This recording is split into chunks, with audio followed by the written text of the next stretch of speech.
Yo, what's good, everybody? It's nice to speak with you all again. It's Chase. Okay, so let's get right into it as we usually do. We'll talk about Bitcoin today. We'll talk about Ethereum.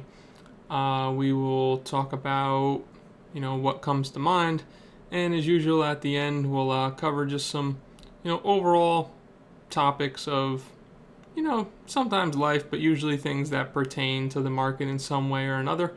And we'll continue that trend for the most part. Okay, before we get into anything, quick shout out to Prime XBT. My links are at the bottom. Feel free, try them out. You get a bonus 50% deposit on, 50% extra on any of your deposits. All right. So, what do we got here? Unfortunately, I do feel like I'm somewhat starting to sound like a broken record, although I do believe that it's still important to see where we're at.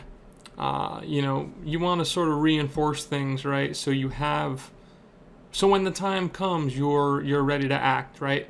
Because a lot of people will just, if you completely clock out, right? You don't have to look at the chart every single day if you don't want to. You could just set alerts and whatnot, but if you don't clock out and at least have some levels marked out, things to that degree, then what's going to happen when the time comes where opportunity is there and you're not sure what to do with it. Okay, so huge rounded top, big breakdown. I keep feeling like I'm going to sneeze. Fairly obvious levels in here, right? You can see support before the breakdown. Overall, right, like I do think eventually, right? Okay, let's pretend, right, that we rally out of here. I guarantee the narrative is going to be, new all-time highs coming and whatnot, blah, blah, blah. But as we've discussed, definitely shorting this area, okay? So that's going to be my game plan. We could see origin of this move up. We could see support. We could see support. And we can see support before the major leg down, okay? All of a sudden we do this huge leg down. This was the area that really was sort of holding price, right? You can just see it, support, flips to, flips to resistance / origin of the breakdown, okay? So as we know, on the first attempt at something, you're typically always going to get a rejection. It would be highly unlikely. I said this last week, so like I said, sort of broken record, but it's good to, just cover these things again. It's very highly unlikely that you push right through anything like that. What should happen is this and a rejection. If we are going to break through it, you eventually get some type of consolidation, you sweep, you buy the retest, blah, blah, blah, we eventually break through, okay? But ultimately, resistance right here, okay? To the downside. Looking to buy. We can see, this area 24 to 22.6. Obviously, people would be saying crypto's dead and whatnot, but looks like a good area for a bounce, okay? If we get in here, right, say that we do break down out of this area, whatever, something like this, and we hit here. To me, this should be a buying opportunity, okay? It is possible to just completely capitulate in one shot and go straight to the blue. If so, this is a buy area too. Probably play this area with a stop, right? And this area is sort of where you say, okay, this is sort of crypto's last hope, in my opinion. Look at all that consolidation there, sort of the start of the run. At that point, if you were to go any lower, you're already talking, 12K. So, in my opinion, I would want to see this hold. It would be very nice to be coming down, right? And everyone's saying, oh, we're going to 20K, we're going to 20K. Oh, I'm waiting to buy at 20K. But we actually bounce and we front run 20K. All the bids get left behind, okay? Eventually do something like that, blah, blah, you know the deal. So area of interest right here, extreme area of interest right here. Those are the two levels I'm looking to buy. On the lower time frame, still, guys, like support here, okay? And all we're doing is chopping at support. Frankly, when I see stuff like this, 1 test, 2 tests, 3 tests, 4, 5 tests, what it tells me is that, someone's keeping this thing afloat, so to say, because typically, maybe they know Maybe they know if this level gives way, then, we're heading down, a couple $1,000s at least. Probably going from 30K straight towards 24K. So people, market participants, mega whale, bulls, whatever you want to say, someone's defending the line right here, okay? So I wouldn't be surprised, right? I wouldn't be surprised if we eventually see some type of rally out of here. It's not a problem. It doesn't bother me whatsoever. I'm happy for price to go up. And if it does go up, like I said, looking for shorts in this area. And also, would be nice to just get some more volatility, right? Because, regardless, I know if we really wanted to dig deep that there are trades in here, okay? Don't confuse sort of I don't want to say lack of interest, because it's not a lack of interest, but there's the opportunity in here, in my opinion, is much lower than when you're getting candles of this nature. Moves like this, moves like this, moves like this. I mean, you can mark it out all over the chart, right? All these super volatile moves, every which way. And yet now, what are we getting? We're getting mostly a tight range of chop with the occasional few wicks. And as you know, if you want to be a range trader, feel free to be so and just sell resistance and buy support. It's not that hard. Eventually you'll get stopped out. And of course, you can't say exactly where to take profits, right? Oh, okay, well, I buy support. What do I do with the profits, right? And don't get me wrong. We were actually, when price was in here, I was still taking trades. I remember, buying the crash or whatever, and then, doing the first dip of the range to the other side of the range. There were moves in the beginning here, but now, in my opinion, you're just getting increasingly more chop. Just not for me, okay? At least not at the moment. Let's move on to ETH.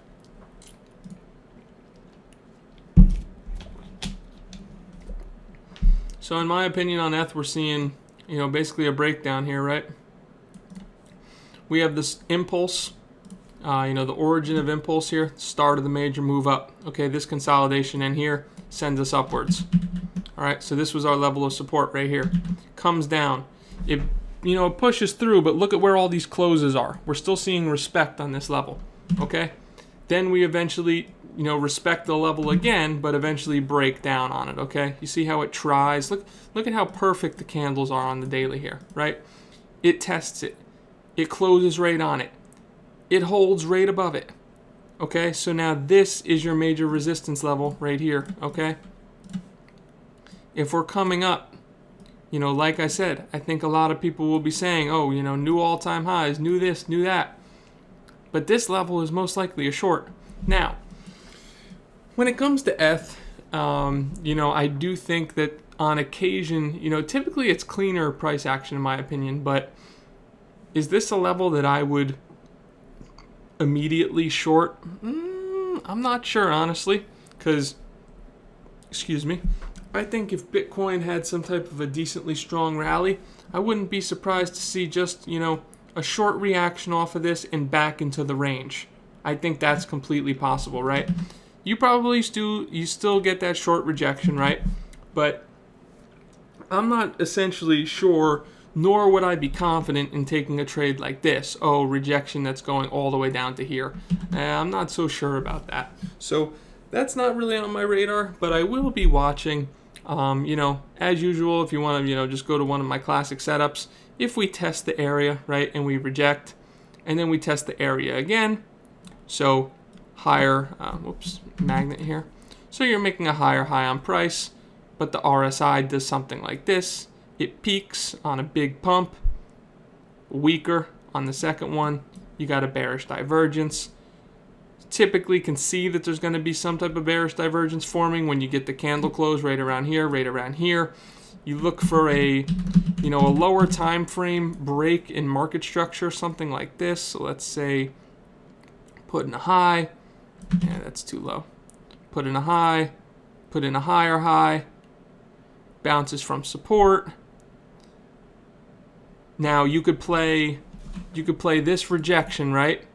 You could play this area right here from where price had previously rejected, it would look something like this, and then you could get that rejection, or you could simply play the breakdown of this level right here, stop above here. Okay, so, and that wasn't necessarily supposed to look like a head and shoulders, but there's usually a resistance block that forms upon a break, upon breaking after the bullish divergence. Okay, so you get that bearish divergence, once again, scatterbrain. So anyway, yeah, price consolidates in here, and there's some type of a breakdown, forms like an order block, right? And then that is sort of where you look to play the short off of, stop above the high. Okay, so that's something to watch for. Outside of that, you're looking down here from 1270 to 1442. This darker green box is really where I'm interested. I probably try to blind bid this. If we start filling in this area, right? I mean, maybe we take liquidity on one of these lows or something, but I don't know, man. That doesn't look good to me whatsoever. I feel like this is the area that needs to hold. I'll show you why. We zoom back in time, we could see resistance. We come up, it's resistance once again, it's resistance again, it's resistance again. Turns into the origin of the impulse up, right? This is what causes us to break this resistance and move upwards. Then you get a retest. Okay, you get a retest. It's still support. So when you come down, I'm expecting it to be support again. Simple as that. We'll pick a target when the time comes, but ultimately, probably, you would think somewhere, in this vicinity, something like this, somewhere around 2K. All right, 1 second, then we'll chat.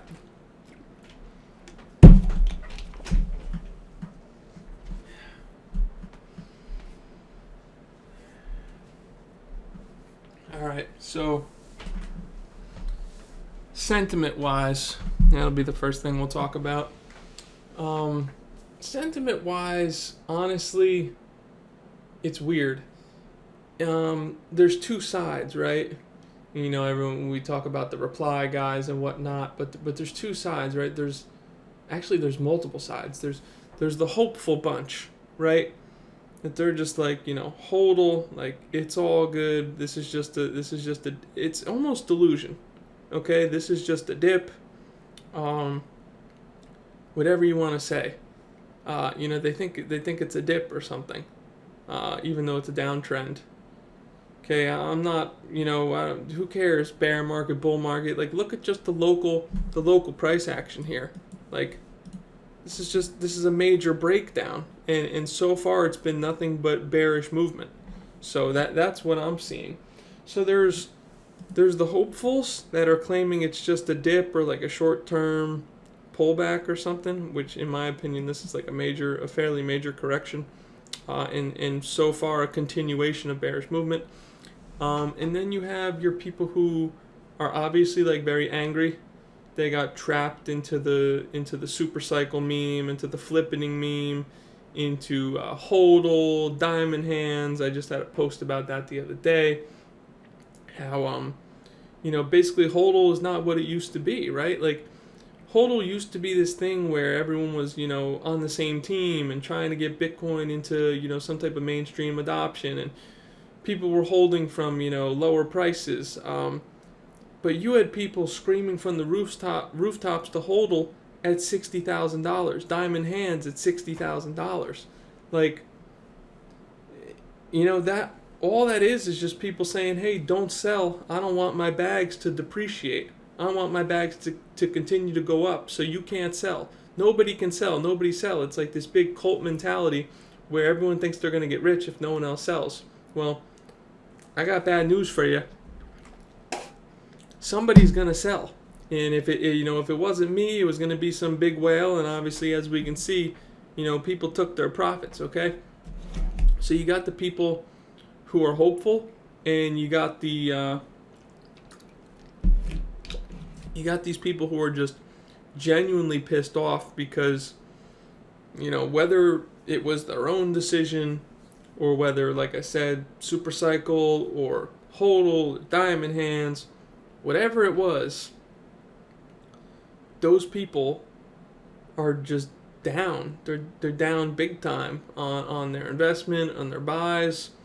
And when you're going in the game and you put, a lot of these people aren't coming in with a lot of money, right? You're coming in with, maybe $2,000, maybe $8,000, maybe $50,000 if it's someone who's been working for a couple years and been able to save up some normie money, right? Like someone who's just working a normal 9 to 5, making 60 or 70 a year.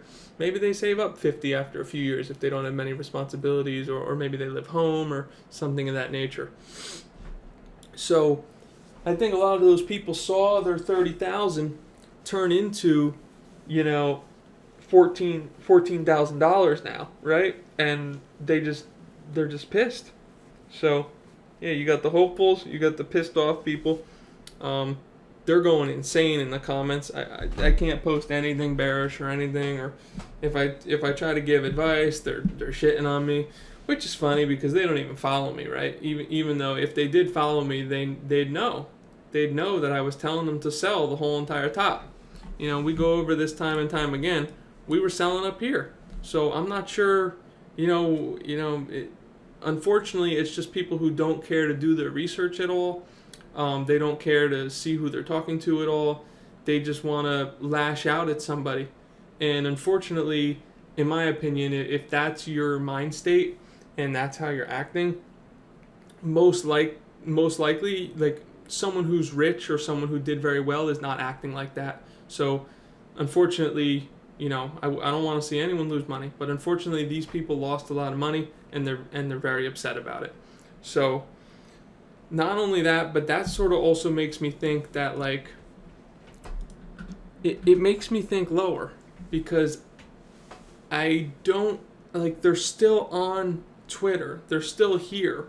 They are still somewhat hopeful as well. Like, engagement is still high. So that means a lot of these people are still, like, holding on. They're holding on to hope, and they're thinking, hey, it's still possible to turn this thing around. And you know what? The thing is, it is still possible to turn the thing around. I just don't know how long it may take. But point being is, I wouldn't be surprised if those guys are eventually flushed out on some type of major capitulative move before we do get some major upside, okay? And let's be honest here. Where does the bull market on ETH continue? I mean, if you get back up above here, I'll probably be pretty bullish, as I've said this many times. If we can flip this level, I'm buying this for sure. But outside of that, I'm selling it. Okay? I know there was a third type of person, but I don't think and then I can't remember really. So the hopeful people, the pissed off people, and yeah, I guess that's about it. All right, and we'll talk about one last thing.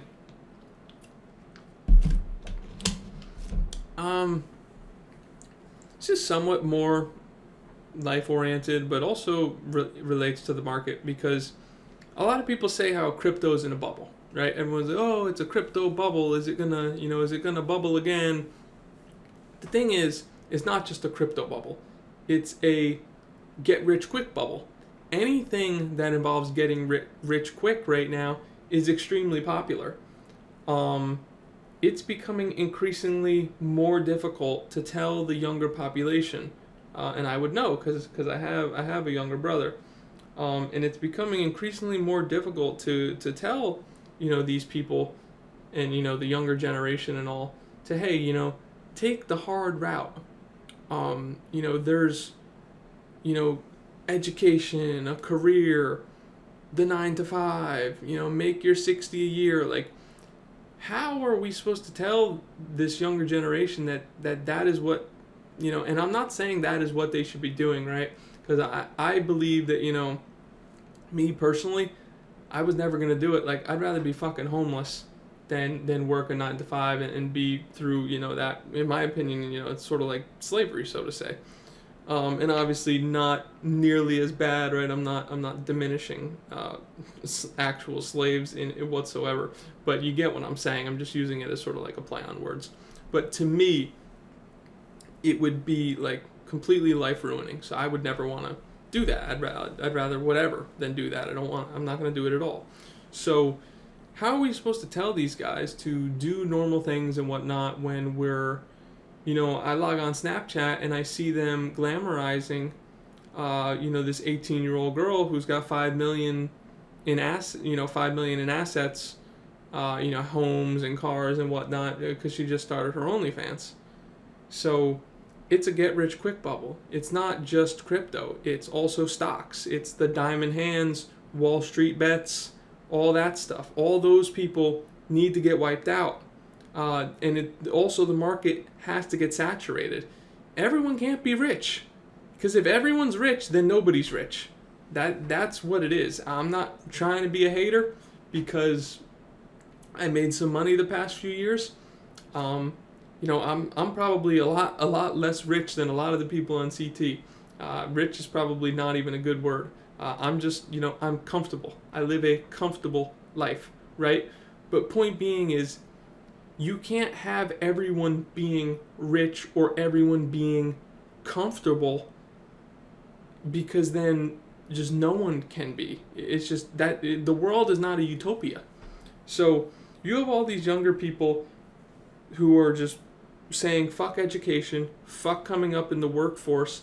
I'm going to either be, if you're a girl, you're looking at, I'm not going to go down that route, but any of these people, right, could be looking at OnlyFans. They could be they want to be a YouTube pranksters, like, the Nelk Boys and all that type of stuff. I'm sure there's plenty of people on the come up doing that. You got your Twitch streamers. Twitch streamers are making, $30,000 to stream 30 minutes of some dog shit game. And then you got your crypto and your stock, quote unquote, trading, as I put it in quotes, because really we know that these guys are gamblers. They're not actually traders, they're gamblers. We all know that. If they were actual traders, then they wouldn't be acting the way that they are. They wouldn't be doing a $20,000 YOLO, as they say, okay? So this is no hate on the real traders. There'll always be a space for you. But in terms of the whole get-rich-quick bubble, crypto's a part of it. Stocks are a part of it. OnlyFans, YouTube, Twitch. I'm sure there's tons of things I'm not naming. Some other, maybe some real estate stuff or something like that. But point is, anything that has a potential to make you some big money within even, all you got to do is blow up a little bit, or, have to gamble a little bit. These kids are getting involved, and they could care less about, their future or anything. And in my opinion, it's going to be a lot harder to get your hands on a dollar in the future. I think that these markets are going to eventually, and it could be that all this money is flowing because the Fed is printing all this money. That is 100% a reality. Although, a majority of that Fed money is going towards the top 1% and whatnot, and people who own stocks. And we know that stocks are owned by a majority rich people. Not your not the middle class family. Only the higher end families are typically owning stocks. So it is a possibility that since the money supply is increasing so much that there's just simply more money to go around, but I do think over time that regardless how much money is there for people to put into OnlyFans, doesn't it have to dry up sooner than later? There can only be so many simps. And that's just the reality. Like, there can only be so many rich simps. I don't know. It's just, I feel like it has to run out sooner than later. I don't think that this can continue. Or just people with, no talent. You're just born a certain way. Kids going out and, throwing a gallon of milk in the air and falling on the ground. YouTube pranksters. I don't know, how does any of this produce value long term? You'll have your 1 or 2 out of 5,000, maybe the number's even higher. I don't know what the number is, but you'll have your one person out of the 10,000 people who do quote unquote make it and get popular and go viral. But if everyone goes viral, then there's nothing there. If everyone was to go viral, then the market's completely saturated, and advertisement just pays to the cheapest person. All of a sudden you have people accepting, everyone reaches 1 million people. None of it makes sense. So it's just going to get saturated, and I think it can only last for so much longer. And I think eventually, in the wake, will be left just a bunch of talentless, uneducated, sort of Zoomer society that produces no value besides working for minimum wage. I don't know. Maybe it's a grim take. I couldn't tell you. I don't know. They can't keep printing the money like this. There's nothing to print money for anymore. So eventually they're going to have to stop with the QE. I wouldn't be surprised if, Powell, good old Burr, Jay Powell, when he gets kicked, or resigns from the Fed or whatever, that they bring in some new Fed guy. This guy jacks up the rates or some shit, and then they fake his death and they bring in someone new, and then that guy's like, oh well, this guy had set the rates this way, so we're gonna leave the rates like this for a bit. You know what I'm saying? I think the system is so fucked that they might have to pull some shit like that. Just bring in a fall guy, get him to raise the rates, pretend he dies, send him to fucking Punta Cana or something for the rest of his life, and then the rates are just high, and there's some other guy in there who's just chilling, and he's like, yeah, well, they had this big plan, and the rates are how they set them out to be, and that's where they're gonna stay for now. And then you just get this big shrink on basically people being able to make money and people being able to access capital and access money. And then all your OnlyFans, all your YouTube, all that, your markets in general go down. Everything goes down, everything dries up, and all of a sudden it's not that easy to get your hands on $1 anymore. So I don't know, just how I see it. Well, if you made it this far, I appreciate you sticking with me. I like to chat sometimes, rant a little bit. Shout out to Prime for sponsoring these videos. I'd love to hear what you guys think. Feel free to comment. I don't respond to absolutely every single comment, but I do read all of them. I appreciate them. Feel free to like and retweet the tweet as well, just to help me get out there. Thank you, everybody, and have a great day or night wherever you're at. See you later.